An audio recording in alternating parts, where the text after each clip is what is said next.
అగ్రశ్రేణి నాయకత్వం మొత్తానికి, అట్లాగే గౌరవ శాసనసభ్యులు, శాసన మండలి సభ్యులు, గౌరవ రాష్ట్ర పార్టీ ప్రముఖులు, ఈరోజు తెలంగాణ భవన్లో ఒక పండుగ వాతావరణంలో నూతన సంవత్సర శుభాకాంక్షలు చెప్పడానికి విచ్చేసిన మా ఆడబిడ్డలు, అన్నాదమ్ముళ్ళు, పత్రికా మిత్రులు, అట్లాగే ఈ కార్యక్రమాన్ని మన ఈ డైరీ మరియు క్యాలెండర్ ఆవిష్కరణ కార్యక్రమాన్ని టీవీల ద్వారా వీక్షిస్తున్న తెలంగాణ రాష్ట్రంలోని అన్నదమ్ములకి, అక్కా చెల్లెళ్ళకి పేరు పేరున హృదయపూర్వకంగా అందరికీ నూతన సంవత్సర శుభాకాంక్షలు ముందుగా నేను తెలియజేస్తా ఉన్నాను. క్యాలెండర్లు, డైరీలు మారుతూ ఉన్నాయి, క్యాలెండర్లో తేదీలు మారుతూ ఉన్నాయి, సంవత్సరాలు మారిపోతూ ఉన్నాయి. కానీ కాంగ్రెస్ ప్రభుత్వం మీద ఎన్నో ఆశలతో ఓట్లేసిన ప్రజల జీవితాల్లో మాత్రం గత 2 సంవత్సరాలుగా ఎలాంటి మార్పు రాలేదు. ఇంకా ఏమైనా మార్పు వచ్చింది అంటే అది తిరోగమనం వైపు, అంటే తిరిగి ఏదైతే పాతకాలంలో ఉండే పరిస్థితులు ఉండేదో, తెలంగాణ రాక పూర్వం, కేసీఆర్ గారు ముఖ్యమంత్రిగా పదవి బాధ్యతలు చేపట్టక పూర్వం మళ్ళీ అదే పరిస్థితి ఈరోజు తిరిగి తిరోగమనం వైపు ప్రయాణిస్తున్న ఈ సందర్భం స్పష్టంగా మనకు కనబడతా ఉన్నది. ముఖ్యంగా ఈరోజు మనం ఆలోచించాల్సింది, మనం ఇక్కడ వేడుకల్లో ఉన్నాం కానీ తెలంగాణ వ్యాప్తంగా రైతులు యూరియా దొరకక వేదనలో ఉన్నారు. చలికాలంలో ఈరోజు పొద్దునే నేను చూస్తూ ఉన్నాను, చలికాలంలో ఇంతటి చలిలో మొత్తం రాష్ట్ర వ్యాప్తంగా ఉన్న రైతాంగం ఒక్కొక్క యూరియా బస్తా కోసం అల్లాడిపోతూ ఇవాళ గంటల తరబడి, దినాల తరబడి లైన్లు కట్టే దుస్థితి మళ్ళీ తెలంగాణకు దాపురించిన పరిస్థితిని మనం చూస్తూ ఉన్నాం. అయితే నా ప్రార్థన మీ అందరితో, మనందరితో, మనకు పోరాటం కొత్త కాదు. 14 ఏళ్ళు ఆనాడు అటు కేంద్రంతో ఇటు రాష్ట్రంలో ఉండే సమైక్యవాదులతో పోరాటం చేసింది కేసీఆర్ గారి నాయకత్వంలో, మీ అందరి ఆశీర్వాదంతో. అట్లాగే 10 ఏళ్ళు మరి తెలంగాణ రాష్ట్రం ఏర్పడ్డ తర్వాత మీ అందరి కష్టంతో, మీ అందరి దయతో కేసీఆర్ గారు ముఖ్యమంత్రిగా పదవి బాధ్యతలు చేపట్టిన తర్వాత 10 ఏళ్ల తెలంగాణ మీద కేసీఆర్ గారి ప్రగతి సంతకం చిరస్మరణీయమైనది, దాన్ని ఎవరు తుడిపేయలేదనే మాట కూడా నేను మీకు గుర్తు చేస్తూ ఉన్నా. అట్లాగే గత 2 సంవత్సరాలుగా పోరాట స్ఫూర్తితో ఏ రకంగానైతే కార్యకర్తలు, నాయకులు, ప్రజలు కదం దొక్కారో కాంగ్రెస్ పార్టీ యొక్క దుష్పరిపాలన మీద, దాన్ని కూడా మనం ఈ సందర్భంగా మననం చేసుకోవాల్సిన అవసరం ఉంది. ముఖ్యంగా నాయకుడు కేసీఆర్ గారు, మన పార్టీ నాయకులు జెండాను రెపరెపలాంచే వాళ్ళు నాయకులు కావచ్చు, కానీ ఆ జెండాను నిటారుగా భూమిలో పాతిపెట్టి ఇది నా జెండా అని చెప్పే సోదరులు మాత్రం మన కార్యకర్తలు అనే మాట నేను గుర్తు చేస్తూ ఉన్నా.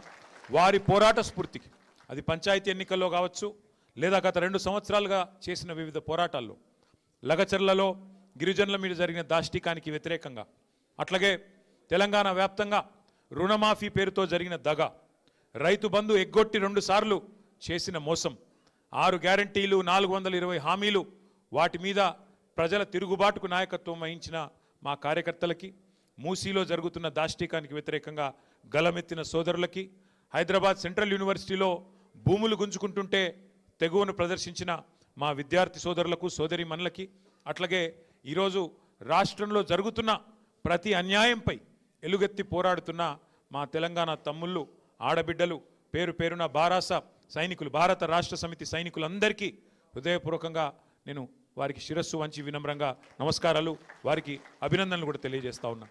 అయితే ఈ సందర్భంగా ఇప్పుడే పెద్దలు చెప్పినట్టుగా 2026వ సంవత్సరంలోకి అడుగు పెడుతున్న ఈ శుభదినాన మనందరం గుర్తు చేసుకోవాల్సింది ఒకటే ఒక్క మాట, గెలుపు ఓటమి శాశ్వతం, గెలుపులు ఓటములు తాత్కాలికం, అప్పుడప్పుడు ఎదురు దెబ్బలు తాకుతూ ఉంటాయి.